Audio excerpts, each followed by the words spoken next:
Continuing with my DCEU rewrite series, I want to do another few original stories, this time with Justice League Crisis on Two Earths adaptation. We open with a bunch of Warner Bros. Logos, some from the past, some duplicated, some random colors, and it pulls out, and they're all over a bunch of different Earths, and they fade away, and we pan around a bunch of the Earths, and we zoom into one. We probably start the story with someone getting beaten, and the person he was with getting mugged. But the bad guys are getting stopped by Robin. But this is a different character than Carrie Kelly. Who's this? What are you waiting for, Robin? Men like this don't deserve to live. I won't finish it for you this time. The decision has to be yours. Damian is all shaky that he actually has to do it. And off screen, we hear him do it.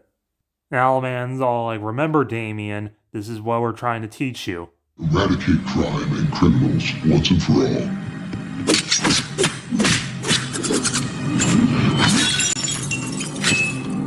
No lines, no limits, no rules. And we cut to two people busting into a safe of some sort. But it's what? What's going on? One is Lex Luthor, but he has hair and power armor on, and who's this other Red Hood with him? What? They grab a thing, but oh no, they tripped the alarm. They have to escape. They meet up with the rest of their team, and it's what? These are all villains. What's going on? As Owlman's alerted what's going on at the satellite, and him and Damian rush off. And what's this? Wonder Woman, Superman, and some other guy is showing up, and it's what's going on? And you got one of the members of the other team, and it turns out that thing that Red Hood and Lex Luthor stole was a dimension-hopping portal gun. Before they all escape, Red Hood throws one of his metal spades at Manhunter, and he explodes in the fire. Owlman's well, this proves my theory. Everyone's what? The other team makes it to the other dimension, and they're oh, that's weird. The people here drive on green lights. But then a bunch of police show up, and they get arrested for looking like criminals, right next to the president. Meanwhile, Owlman explains the multiverse concept to the team, and how every single decision ever made has a repercussion. In another universe, it's slightly different. In one universe, Clark was born a different person and became the president. In another, he was born a cartoon rabbit. Wonder Woman's who cares? In this universe, we're rich, we're powerful, we're conquerors. Owlman continues. And here, we're slaves. And here, Thomas Elliot and his family never found me in the alleyway, stole my fortune, had me institutionalized. Here, I never broke out and fought against them. Here, I was never made into a talon for the Court of Owls. Here, I never rebelled against them and took them over. Here, the world ended in nuclear flame, leaving only one human in a society of mutated animals. Another apocalypse, so on and so forth. Endless Earths, endless possibilities. Many of them are similar, but they're all different. And Johnny Quick is so what? We blow up the Earth, we'll just find a new one. But somehow all the multiverses are connected to at least one. Out there in the endless multiverse, there's one universe I know as Earth Zero, or Earth Prime. I've had many of my scouts sent throughout the multiverse to find this. Earth Prime is where everything originates. And Clark, who I'm not sure if we can get away with calling him Ultraman in a big budget movie, so we'll just call him Superlord. If we find Earth Prime, then we can hold it for ransom and take over the multiverse. And Owlman's sure. And it pans out, and it turns out they're on a satellite. Back on the main DCEU universe, they come across the other team who made it, and they've been all held for custody. Superman, using his X-ray vision, finds out they are from another universe because their hearts are on the opposite side. Lex introduces himself as Alexander Luthor, or Alex, and him and his companions are known as the Legion of Superheroes. Well, it's not much of a legion anymore because most of them were killed by the Justice League, who've become known as the Syndicate, or slightly alternate variants of the League. There's a whole different person who became Flash and Green Lantern, or Power Ring in this case. Superman in his universe, due to the bad influence of the Elite, has went down a bad path.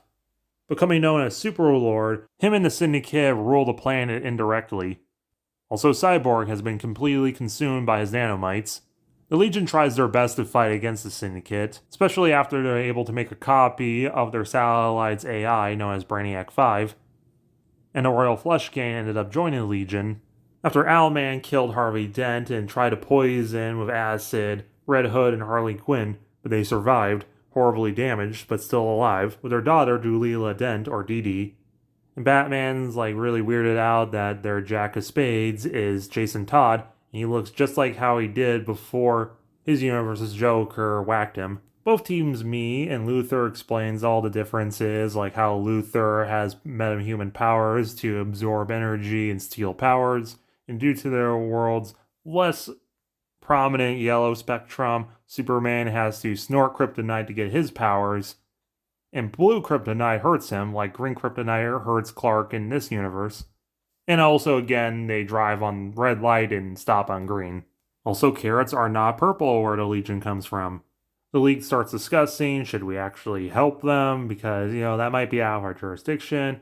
Aquaman's kind of on the fence for the idea, but Wonder Woman immediately wants to. Adam's being oddly silent during all this. And then when she gets called out on this, she pulls out her own portal gun and sends them back to Earth 3, revealing that she was one of those scouts that Owlman sent. This leads into a big fight between the League and Legion versus the Syndicate. They're actually winning until Superwoman calls up someone. Lex sees this as someone sticking their hand through him, but John sticks his hand through him and takes the other hand out comedically. Lex blasts them away, and he says that they have to get out of here, now, because Superlord is coming. This leads into a big chase, but eventually they make it out of there and make it to one of the Legion's warehouses, with Wonder Woman stealing Owlman's plane. So now with time to spare, they come up with a plan. Meanwhile, the Syndicate is talking about what's going on with the League, and they also have to replace What's-His-Face with Adam.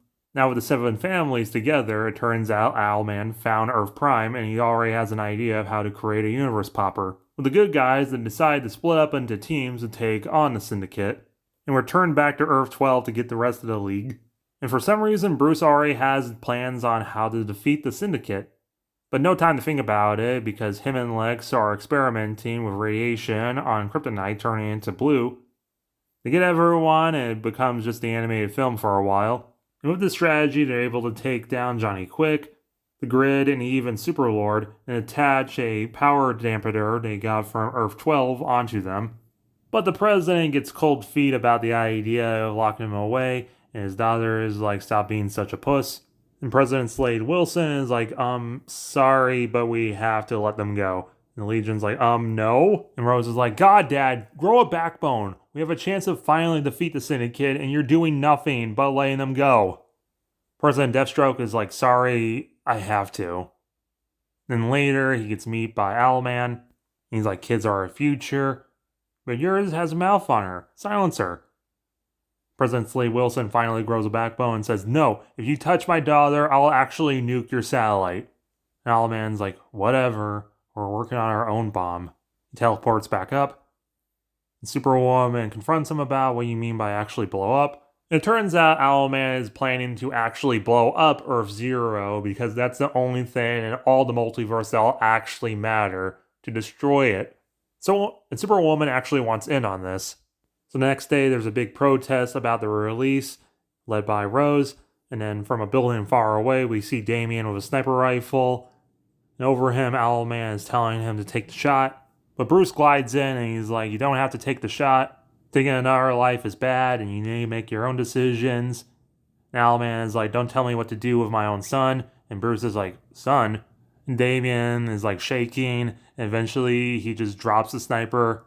And Owlman's whatever, soon nothing will matter, even more so. He hits a button and he teleports back to the satellite. Then the team takes the fight to the Syndicate by Green Lantern, John Stewart covering everyone in a bubble, and he flies up to the satellite and they sneak on.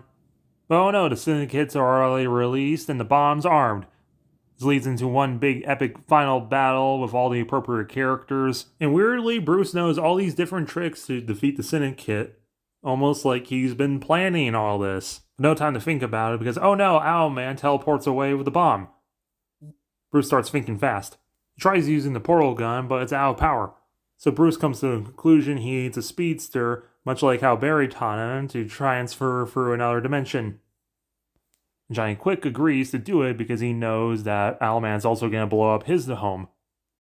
Bruce makes it to Earth Prime, and yeah, it just kind of becomes the animated movie again.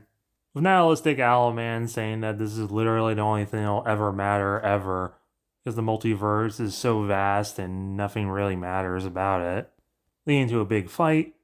But this time around, Batman's able to disarm the bomb, and he leaves Owlman stranded. Batman returns, but Johnny Quick vibrated so much he aged himself to death. Whoops. Superlord tells them to get the hell off of his space station. Superman is like, come on, dude, read the room. The Martian Manhunter, who wasn't in the climax, shows up with the US Army and arrests the Syndicate. The Syndicate's arrested, the Legion of Superheroes stays behind, there's a big goodbye, everyone heads back home, and Bruce decides to adopt Damian. Now they have the spoils of war, the satellite. So after all of this, Bruce starts investigating about the court. His first stop is the Owl Creek Country Club, obviously.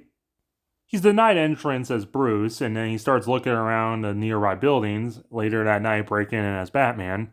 In the apartments by the country club, he tells Alfred how owls don't actually nest themselves, they just steal other nests. So looking around, eventually he finds a talon lair. Finding uniforms exactly like Owlman, a bunch of masks, and a bunch of photos linking people to the Court of Owls. He finds some files, but then he suddenly hears a voice.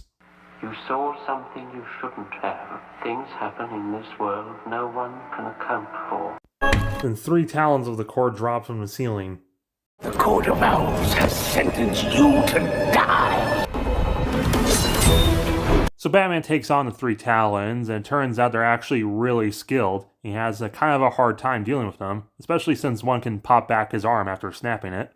Bruce is definitely trying his best. One of the talons rips off his bat wing shield things he has from his Kingdom Come design.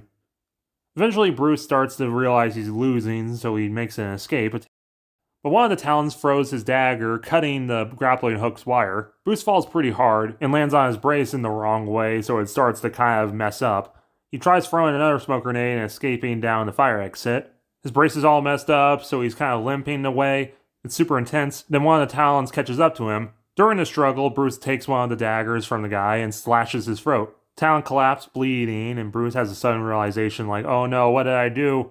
He lifts the Talon's mask off, revealing that it's a kind of zombified body. He's like, what? He realizes there's a speaker inside the mask and repeats, you saw something you shouldn't have. As the body starts sweating this very bright green color, and then his neck wound starts to heal and he stands back up. Bruce is like, what the? But then suddenly he starts hearing some ticking. Bruce is caught in the explosion, tossed through a wall, and hits his head on a brick wall as the other Talons arrive. Bruce hits an alarm on his belt. Then we cut outside, and watching is Owlman. He managed to fix the multiverse device and make it back. He has like a mechanical owl that he thanks for planting that bomb on that Talon. Then he takes off his mask, and we reveal that all this time Owlman was George Clooney. He has the owl hack into Bruce's system, and he talks to Alfred. He apologizes for not talking earlier. It appears that the owls were all just a hoax. As well as a delayed reaction from our adventures in the multiverse, it appears that my suit, face, and voice have changed. Sorry for the inconvenience. Then we cut to Alfred, and he sees on one of the computers that Bruce hit the alarm, and he just goes along with Owlman. For now. Then we cut back to Bruce. The real Bruce being hauled away by the Talons, cutting in and out of consciousness, hearing a voice. The Court of Owls watches all the time, ruling Gotham from a shadowed perch, behind granite and lime. They see you at your hearth. They see you in your bed. Speak not a whispered word about them, or they'll send the Talon for your head. Welcome, Batman, to the labyrinth.